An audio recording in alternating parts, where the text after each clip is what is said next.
These involved in the conventional billboards, they have gone home.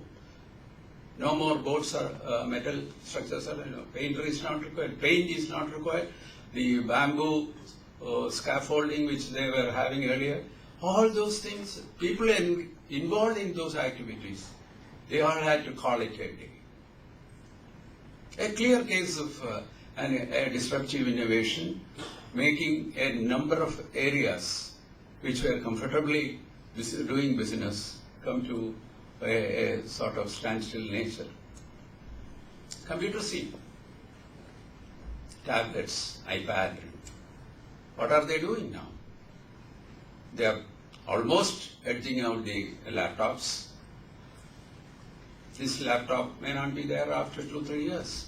I have seen in many factories, people move around with the iPad or the Samsung tablet. And the main desktop is already on its way out. The handy, less power hungry, cute notebook computers do not need UPS. Here also another very interesting thing happened.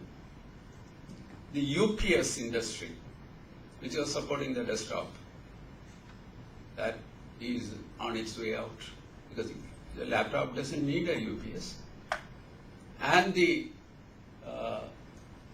it was a big business of making, what is it called, computer tables. A lot of people are engaged in making computer tables and supplying. Computer table is no more required. It's a laptop which can sit on your lap. And LCD monitors. The conventional monitors have been replaced. CRT monitors which consume a lot of energy, cumbersome, and with a reduced life and all that. That has been edged out with the LCD monitors, which is forming part of it. In data domain, a similar thing has happened. CDs, they, of course, the first they displaced VHS tapes. No more tape drives are there to see movies. And DVDs came. Blu-ray is the recent one. And flash and solid state memories are trying to see whether they can replace the hard disk drives in the laptops or this.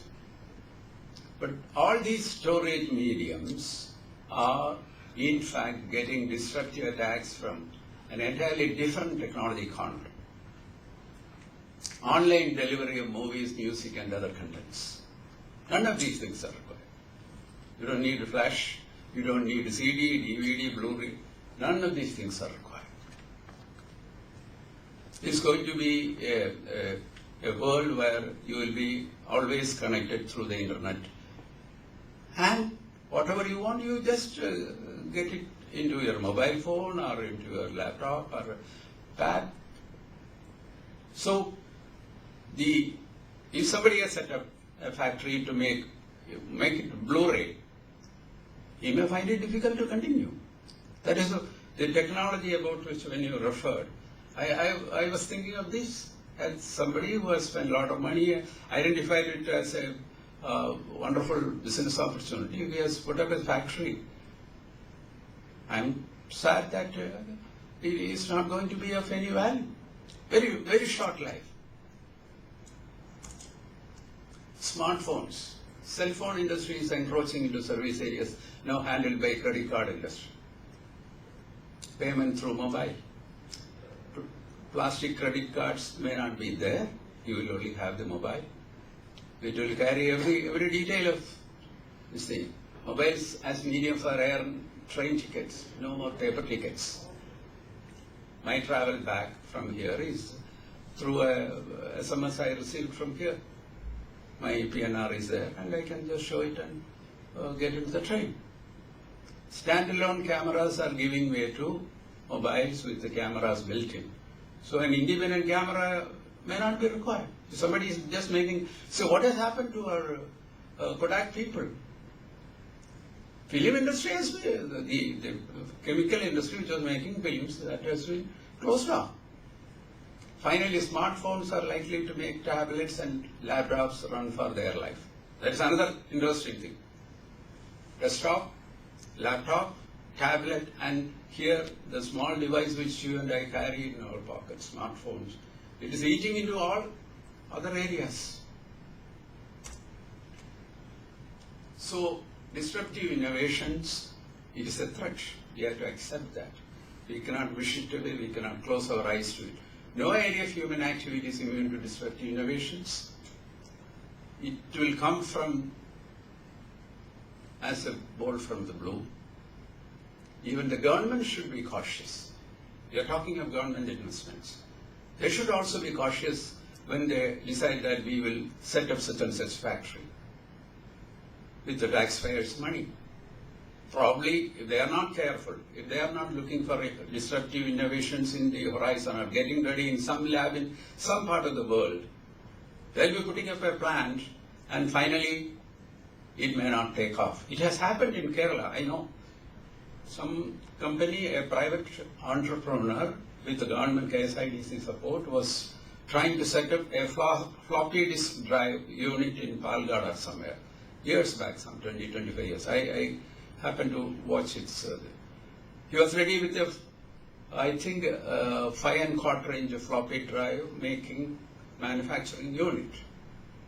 But by the time he was ready with the 5¼ inch, the whole scenario changed and they came with a 3½ inch drive. You cannot change your production facility to make it because it's totally a different approach it was. And the factory did not take off. It has happened in Kerala. I have seen that happening some years back. All entrepreneurs have to diligently scan the horizon for possible disruptive trends. For the startups, why it is important?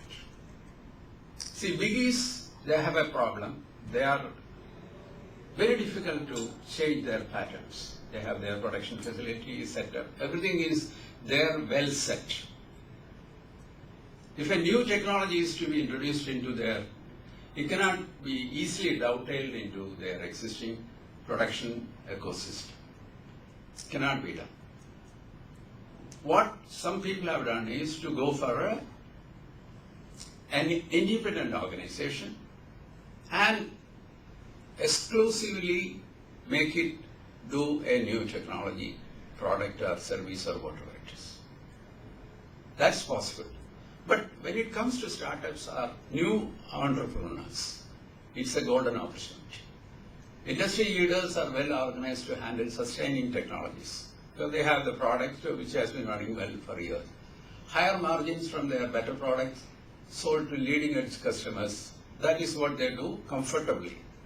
Startups generally lack resources, but they can better address small markets and operate at low margins, braving the limitations of many disruptive innovations. Once accepted by the market, then sky is the limit, as shown by many startups. You are seeing the startups, how they have grown there, as we heard in the inaugural session. Some of the startups have come to the Fortune 500 level, in the first 100 level. It's all because of the convenience and the way in which they could start with the latest in technology, which they found as going to be the future. So finally, disruptive innovation should not be seen as an insurmountable threat for the startups or even for the existing large manufacturers or businesses. It should not be seen as a threat. They could be change agents for industry leaders if it is conveniently and comfortably brought into their activity areas. Or it could be enablers for new entrepreneurs.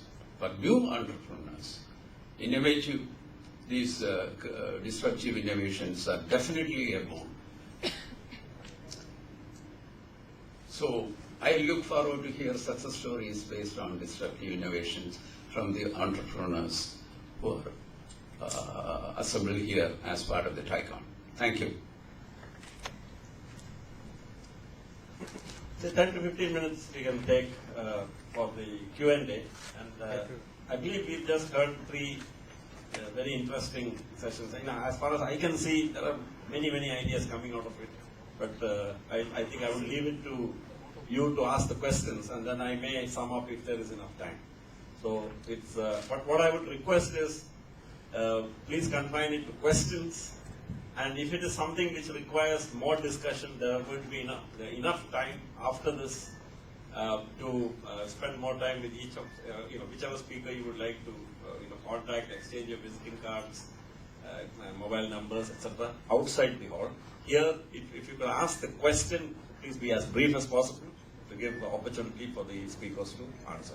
So over to you.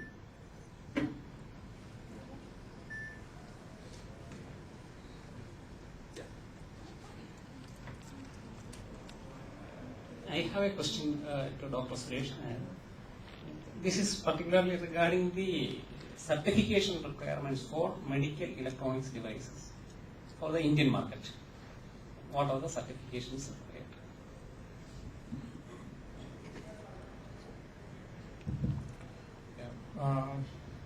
See, earlier it was sort of fluid state, but now things are coming okay, like some regulations are coming. Earlier, if your equipment is having CE certification, that was supposed to be okay, like doctors also allow you to take it for the patient trials. But now the controller of drug, what is called the Director General of, I think, Drug Control. 1 month back, they have set up some, some specific routes. So we need to get an approval from them. So there are some list of documents to be submitted. So even, I understand, even for patient trials, if you want to use, you need to apply initially and get an approval.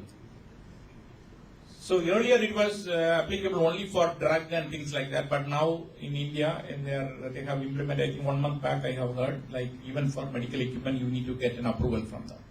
It's a format to apply, and they may ask for more clinical trial results and things like that. If I may just add to that, since we are associated with the Bureau of Indian Standards and also the Drugs Controller General of India discusses with us also about this. The basic situation in India is that we have a Drugs Control Act, a Central Drugs Control Statute, which governs the manufacturing of all products classified as drugs. We do not yet have a legislation which governs the manufacture of medical devices. Non-pharmaceutical medical devices, there is no legislation. Right now there is a draft legislation which has been prepared by an expert committee. It was earlier called the Medical Device Regulation Act. I think the name has been changed. It's a very good draft which is based on the European legislation and not the US FDA, which is supposed to be a very troublesome piece of legislation which is hampering American innovation actually at this stage. So it has yet become the law, and so today, to answer your question, there is some ambiguity about this.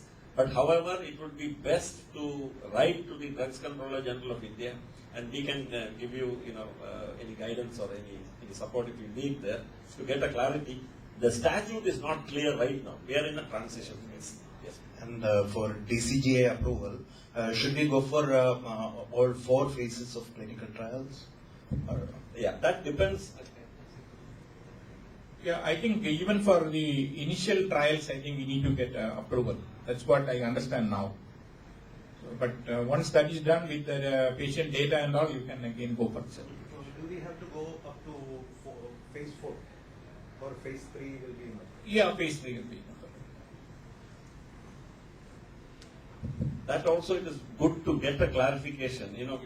Our experience over 25 years of dealing with this field is that because devices have not been, properly regulated, and the regulatory authorities are not very conversant with devices. The Drugs Controller General of India office has got a lot of familiarity and expertise in pharmaceutical products.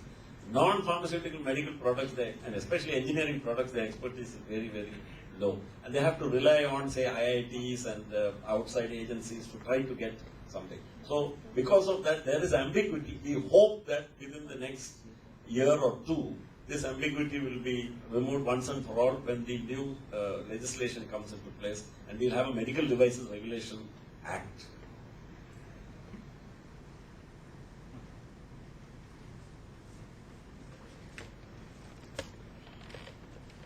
Now, some of the points which I just sort of noted down, just to jog your. See, one of the points which was made by Dr. Suresh Nair was about startups, the opportunities in the form of funding, which is now available specifically for innovative startups. Now, this is very interesting. This is almost like without any strings attached kind of funding, which comes from different parts of the government of India, like the Department of Science and Technology, DSIR, and DB, Department of Biotechnology. This kind of thing was not available 25 years ago. 25 years ago, the funding which was available, what little was available, had so many strings attached to it that it was very troublesome accessing. Now it is far simpler. And I don't think many of our, especially our startup entrepreneurs and SSI units are really aware of the fact of what is everything. And that is one thing which probably we should make a recommendation to the government of Kerala. The Industries Department, if it works as a facilitator here and provides this kind of information which is available, say, at the district industry center level itself, you will be able to access a lot of these funds which are available with Government of India. That is the first point. Second is, one of the points which was made by Mr. Padma Kumar is that in problems are embedded opportunities. Now that sounds very nice, but practically what does it mean?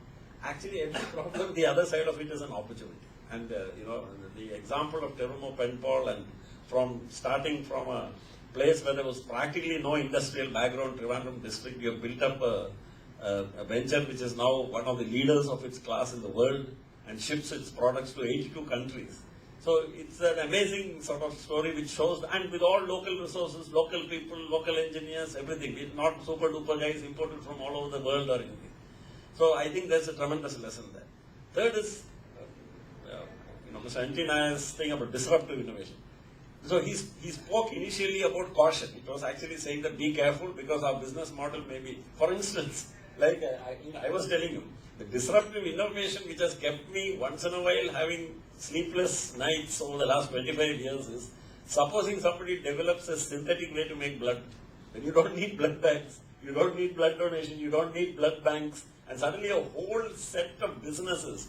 Today in the whole world, if you take the blood transfusion sector, you're talking about some 6 to 8 billion dollars worth of businesses run by many companies will become unnecessary.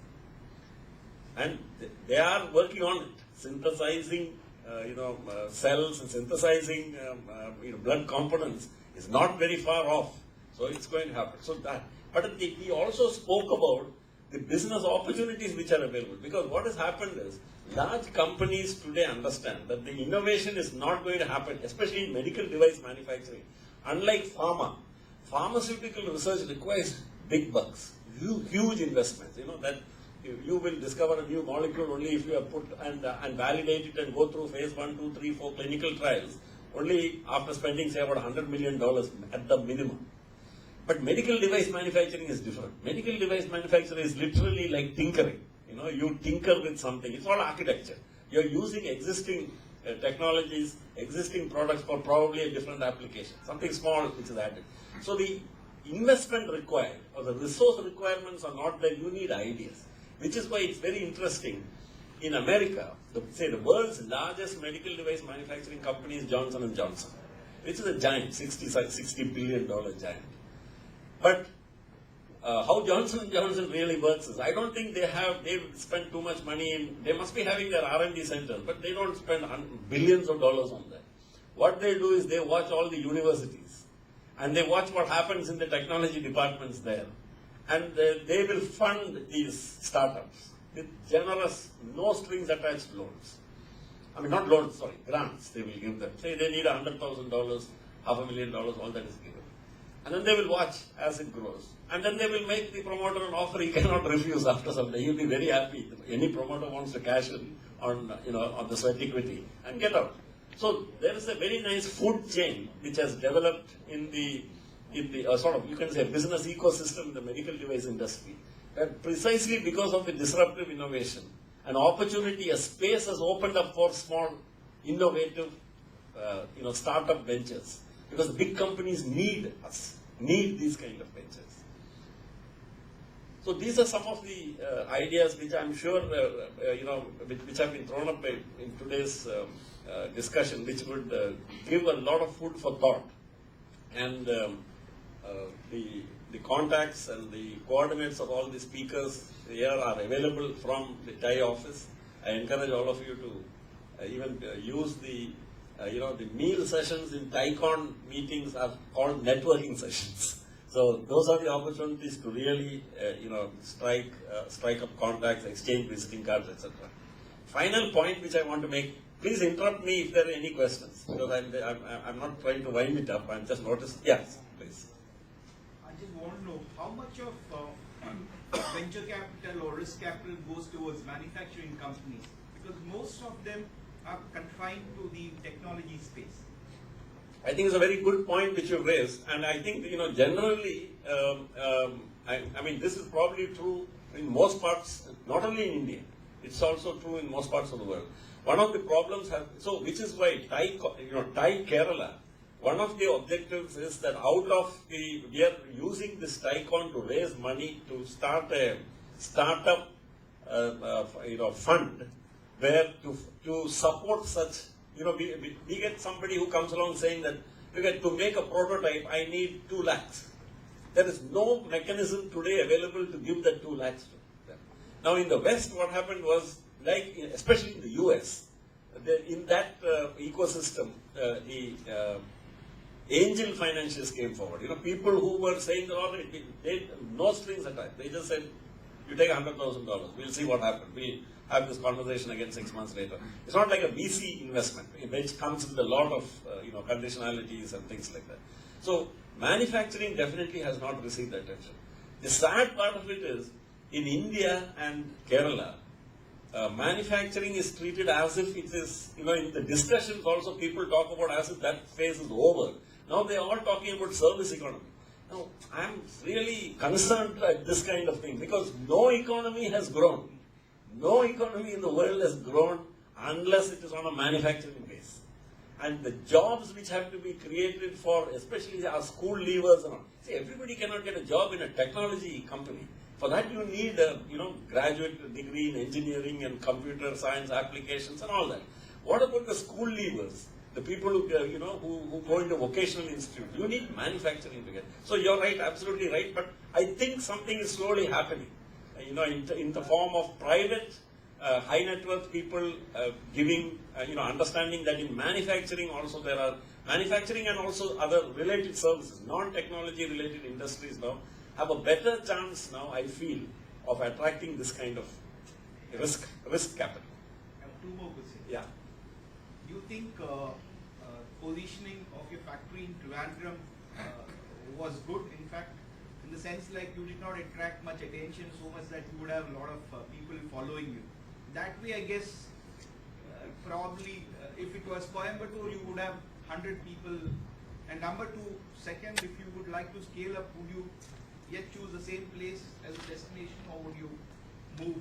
Because often I have seen Kerala is used more as a laboratory manufacturing place to once your ideas are germinated, and then you move on to some other place for scaling up. Could you come again with the first question? See, there are advantages when you are in a place I where not many companies of the same nature. Correct. There's no poaching. You can work at your own will and pleasure. Of course, developing a vendor system, those sort of things, there are problems. But you've got over it. So if you're asking, were there advantages in being in a, we can call it variously an oasis or a kind of no man's land like Trivandrum? Yes. Was it by design? No. It just so happened that way. But yeah, I think there were certain advantages because you're not in the, you're not actually in the center of the market. And I think it may have also allowed us time to grow practically out of sight of a lot of people. So certainly that's correct. The second point you mentioned is about, scaling up. And Well, let's look at it like this. Today, our factory is the second largest in the world. And in 18 months, it will be the largest factory in the world. So, for medical devices, one advantage is that you don't need huge amounts of land. So, even in a place like Kerala, in fact, one of the advantages of probably the medical device industry is, as Mr. Palagopal mentioned, you have a huge spectrum. You know, you can, and like I mentioned in my presentation, you can start with one injection molding machine. If you can find a customer, say, like Thermo Penpol, you just supply one component, you can start as small as that. And then you have a lot of intermediate stages in between, up to a full finished medical device. And because of this nature of, being able to split up the product, you don't need too much by way of land. One. And because of the other advantages of a place like Kerala, education, medical institutions, research institutions and so on, I think this is very well situated to do medical device manufacturing. I would like to ask two questions to Mr. Balagopal. It's purely from a mentoring standpoint. The first is a professional question. The second is a very personal question. Let me begin with the professional one. During Emerging Kerala Connect, I just came to notice that there is something called a life science park being set up in Trivandrum. So I would like to have some insight in terms of whether for a startup person like me, can I get some land over there? What will be the rates? That's for the professional question. And the private question is to you, sir. Seeing your write-up on the brochure, it says you are from IAS and you switched into the healthcare sector. Can you just tell me what made you switch? Okay, I think I'll answer the first question. The first question is about the life sciences park. We are in a way associated with that because I'm on that committee, and it is going to be they have identified some land. Now there was a first meeting which has been, it's still little early stages, but I think they're going to move very fast on that because Mr. Somasundaran, the Additional Chief Secretary in charge of industry, is very serious about this, and the industry minister also is very keen. And they've got a very well worked out project report, etc. They plan to initially set up also an innovation, something like a business incubator, where innovative ideas will be incubated. So people are welcome to go and test out their ideas. In that place, there will be built-up facilities where there will be no overheads on the venture coming in. You just have to pay some, nominal, something like a rent, which is charged.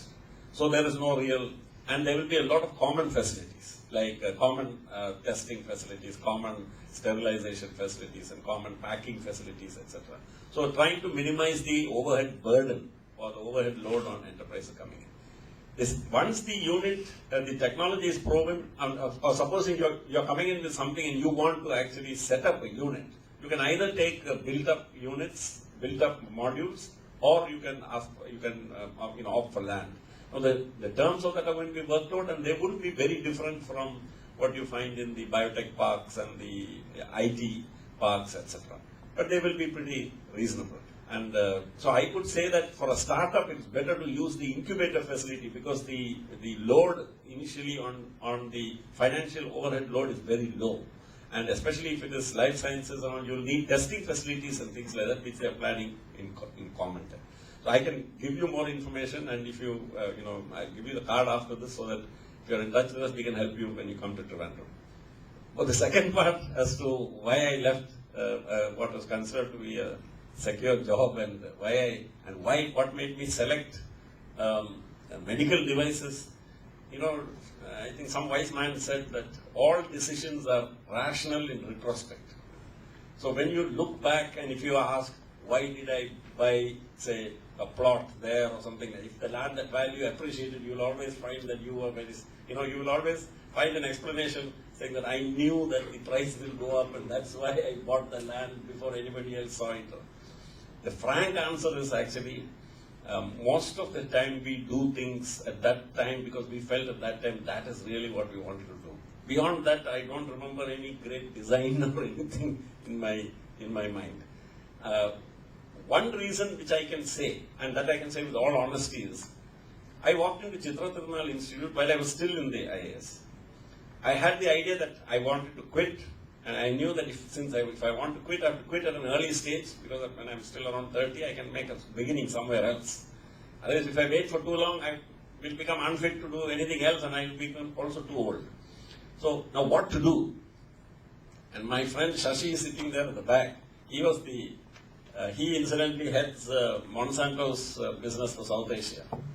So Shashi at that time was project manager of a small company, and I was working out of one desk in his office.